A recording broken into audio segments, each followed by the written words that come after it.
Because if we were in that conversation with this woman and the Spirit told us that this woman is sleeping around, and then she went to go talk about worship,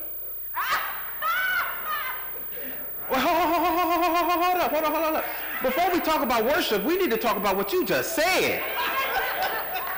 God wants us to stay right there for a moment. Let's just stay right there. Let's stay right there, just right there. God wants us to stay right there. I just want to know, why is it that you feel you have to have so many men? Is there some void in your life? You got mommy issues, you got a daddy issue. Is there something that you are trying to fulfill by having so many men in your life? We need to stay right there.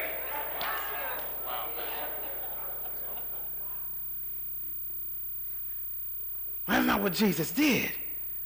She shifted gears and started talking about worship. And Jesus said, hey, you got questions about worship? I got answers for that too. Let's talk about worship. What Jesus did right there is he shifted the conversation as she shifted the conversation.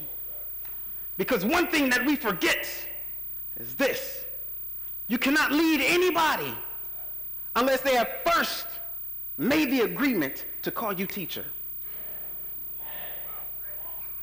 This is where we're messing up as a church.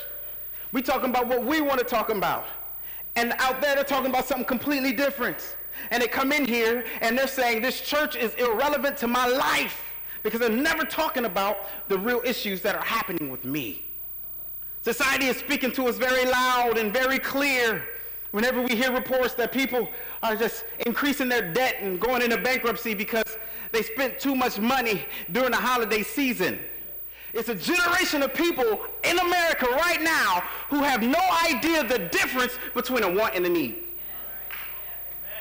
And every year at this time, this is exactly what the world is showing us. They're telling us this is what's on their heart. This is what their issue is. This is where they are in life. We are in the same boat, people.